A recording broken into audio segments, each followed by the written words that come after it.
बात पाकिस्तान की। पाकिस्तान के साथ उसके गैंग को घेरने का मिशन शुरू हो गया है। पहलगाम आतंकी हमले के बाद पाकिस्तान जिस तरह से पिटा है उसे लेकर 3 देश बहुत ज्यादा दुखी हैं। भारत की स्ट्राइक के वक्त इन तीनों देशों ने पाकिस्तान को बचाने की पूरी कोशिश की, लेकिन तीनों ही फेल हो गए।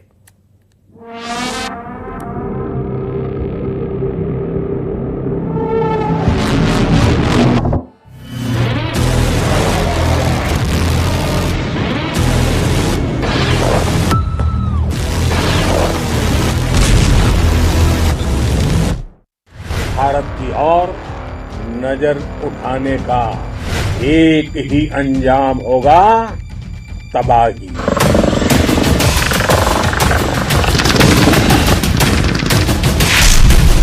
भारत में निर्दोष लोगों का खून बहाने का एक ही अंजाम होगा, विनाश और महाविनाश।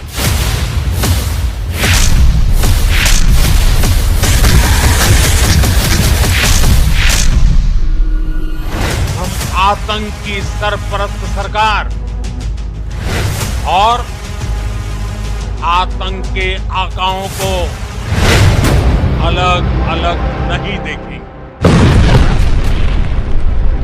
ऑपरेशन सिंदूर सिर्फ भारत पाकिस्तान का युद्ध नहीं, इस युद्ध में एक तरफ सेनाएं थी, दुश्मन के खेमे में तुर्की और चीन डटकर खड़े थे।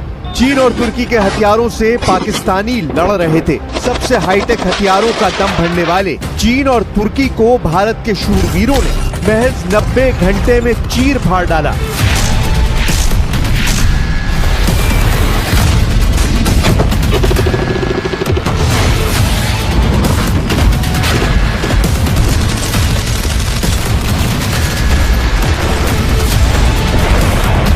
ऑपरेशन सिंदूर के ताप से भस्म हो गए पाकिस्तान के दोस्त देशों के जंगी लड़ाके। पाकिस्तान के परास्त होने के बाद अब उसके हमदर्दों का हिसाब लगाया जाएगा। नरेंद्र मोदी का नपा तुला एक्शन शुरू हो चुका है। 3 दिन में पाकिस्तान को पीटा, अगले 3 दिन 3 देशों पर भारी। प्रधानमंत्री नरेंद्र मोदी का मिशन इंटरनेशनल शुरू हो गया है। ताबड़तोड़ एक्शन लिए जा रहे हैं। पाकिस्तान में बरसे बारूद जैसी मार पड़ने लगी है। आतंक परस्तों का नंबर लग गया है। पीएम मोदी जो कहते हैं उसे पूरा करते हैं। नरेंद्र मोदी अक्सर कुछ कर गुजरने के बाद ही उसकी भनक लगने देते हैं। ऐसा ही एक मिशन पीएम मोदी ने तूफानी रफ्तार से शुरू कर दिया है। ये मिशन है उन मुल्कों का नकाब नोच डालने का जिन्होंने दहशतगर्दी को खाद पानी दिया है। उन मक्कारों की कलई पूरी दुनिया के सामने एक एक कर नरेंद्र मोदी खोलने लगे हैं। मोदी का हंटर चलने लगा है। हंटर की हनक से इंटरनेशनल लेवल पर हलचल मचने लगी है। आतंक की सरपरस्त सरकार और आतंक के आकाओं को अलग अलग नहीं देखेंगे। टेररिज्म के खिलाफ जीरो टॉलरेंस, ये एक बेहतर दुनिया की गारंटी है। पाकिस्तान का घोषित फाइनेंसर तुर्की बिलबिला रहा है। पाकिस्तान का स्वयंभू हमदर्द अजरबैजान छटपटा रहा है। पाकिस्तान का कट्टर मददगार मलेशिया बेचैन है। पाकिस्तान का मौका परस्त दोस्त बांग्लादेश दहला हुआ है। नरेंद्र मोदी ने ऑपरेशन सिंदूर के दौरान 6 देशों की करतूतों को अच्छे से नोट कर लिया है। पाकिस्तान की तर्ज पर दहशतगर्दों के हमसायों का भी इलाज शुरू हो गया है। जैसे पाकिस्तान को सबक सिखाने के लिए मोदी ने एक एक सधे कदम उठाए, वैसे ही अब पाकिस्तान के टेरर प्रोपराइटरों पर चाबुक चलने लगा है। इसका इशारा विदेश मंत्रालय ने प्रेस कॉन्फ्रेंस में किया। नरेंद्र मोदी ने आतंक के विरुद्ध व्यापक युद्ध का ऐलान किया है। भारत के मिशन के बीच में जो आएगा उसका अंजाम भयानक होगा। भारत ने आतंक पर प्रहार करना शुरू कर दिया है। नरेंद्र मोदी जिस अंदाज में फैसला ले रहे हैं उससे पाकिस्तान प्रेमी देशों के होश उड़ गए हैं। मगर ये महज शुरुआत भर है। प्रधानमंत्री नरेंद्र मोदी आतंक के जहरीले कोबरा का फन कुचलने तक रुकने नहीं वाले।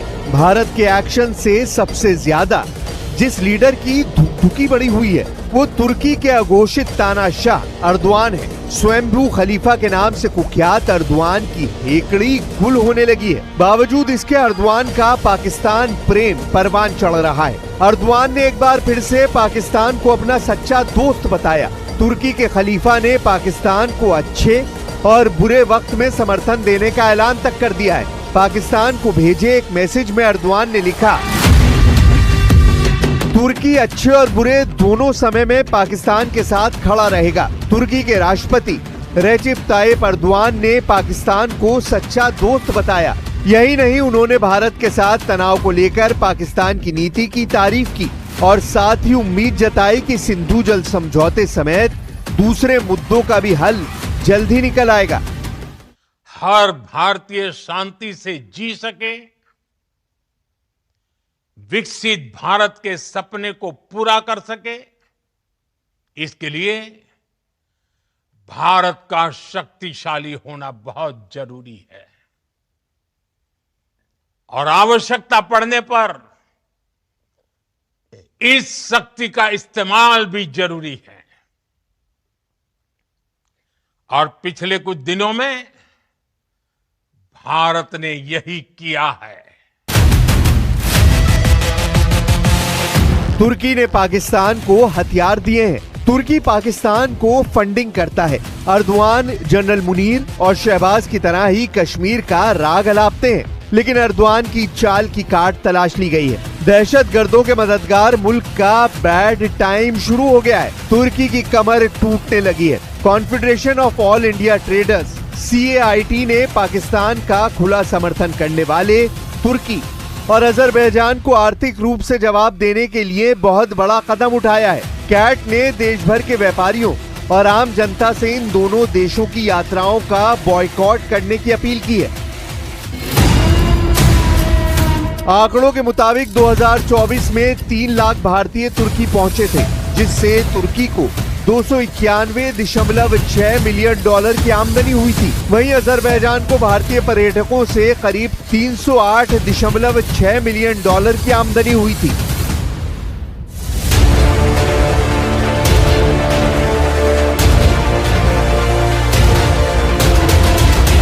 भारत से कमाकर आतंक की फंडिंग करने वालों का शटर डाउन होना शुरू हो गया है। कुछ लोग इसके डैमेज कंट्रोल की कोशिश भी करने लगे हैं। इनसे मिलिए।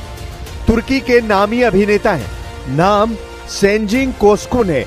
टेलीविजन सीरीज दिरिलिस अर्तुगुल से मशहूर हुए हैं। तुर्की के बहिष्कार पर इन्होंने सोशल मीडिया पर एक सवाल पूछा, जिसमें कोस्कुन ने सैलानियों से तुर्की आने और देखने की बात कही, जिसके जवाब में कोस्कुन जमकर ट्रोल हो गए। भारत के लोगों ने कोस्कुन को करारा जवाब देते हुए अर्दवान से अपनी आतंक नीति बदल डालने की हिदायत तक दे डाली है। कई एजेंसियों ने तुर्की और अजरबैजान जाने वाले पर्यटकों में भारी कमी आने की जानकारी साझा करना शुरू कर दिया है। अर्दवान के लिए अब पाकिस्तान प्रेम बरकरार रखना मुश्किल होने वाला है, क्योंकि उनकी पॉलिसी पर्दे के पीछे रहकर युद्ध भड़काने की है। तुर्की दुनिया भर के तमाम फसाद में खलीफागिरी दिखाने का जोखिम मोल लेता है। खासकर जब से अर्दवान की तुर्की में सल्तनत ताबीर हुई है, तब से वो खुद को मुस्लिम मुल्कों का खलीफा साबित करने पर तुले हैं। अर्दवान पर अमेरिका ने आरोप लगाए हैं कि उन्होंने पर्दे के पीछे रहकर सीरिया में बशर अल असद का तख्ता पलट कमांडर जुलानी जैसे कुख्यात टेरर सरगना से करवाया। अर्दवान ने कमांडर जुलानी को अहमद अल शरा की पहचान देकर सीरिया का राष्ट्रपति पद दिलवाया। ताज्जुब यह है कि जिस कमांडर जुलानी को अमेरिका ने इनामी आतंकी आका घोषित किया था, उसी से अब प्रेसिडेंट ट्रंप गलबैया करने पर मजबूर हो गए हैं। कूटनीति के तकाजे नफे नुकसान से तय होते हैं। ट्रंप मुनाफे की खातिर आग से खेलने का जोखिम मोल ले रहे हैं, मगर उन्हें अर्दवान जैसे शातिर दिमाग लीडर की हकीकत की अनदेखी भारी पड़ सकती है। ये वही तुर्की है जिसने यूक्रेन को कबाड़ ड्रोन बेचकर उसे युद्ध में बुरी तरह फंसाया। यूक्रेन डिफेंस फोर्स की जून 2022 की रिपोर्ट बताती है कि तुर्किश TB2 बैरक्तार ड्रोन को लेकर किए गए सभी दावे वॉर जोन में फुस हो गए। रूस के एयर डिफेंस सिस्टम ने यूक्रेन में तुर्की के ड्रोन का कब्रिस्तान बना दिया।